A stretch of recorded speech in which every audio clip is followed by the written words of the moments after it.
आज शुक्रवार दिनांक 9 फेब्रुवारी 2024 रोजी दुपारी 12:15 वाजताच्या सुमारास जिल्हाधिकारी कार्यालय नांदेड समोर प्राप्त होत असलेल्या माहितीनुसार महाराष्ट्र सरकारकडून गुरुद्वारा तख्त सचखंड बोर्ड ॲक्ट 1956 मध्ये संशोधन करून दिनांक 5 फेब्रुवारी 2024 रोजी तख्त सचखंड श्री हुजूर साहेब गुरुद्वारा अधिनियम 2024 चा मंत्रिमंडळात निर्णय घेऊन नवीन प्रस्तावित कायदा लागू करण्यात येत आहे।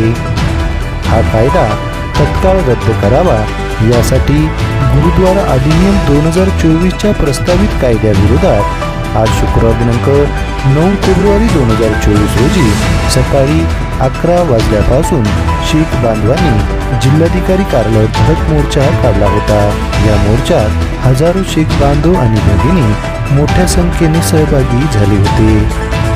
राज्य सरकार विरोधात जोरदार घोषणाबाजी करीत शीख समाजाच्या वतीने जिल्हाधिकाऱ्यांना निवेदन देऊन गुरुद्वारा अधिनियम 2024 चा नवीन कायदा रद्द करावा अशी मागणी राज्य सरकारकडे केली आहे।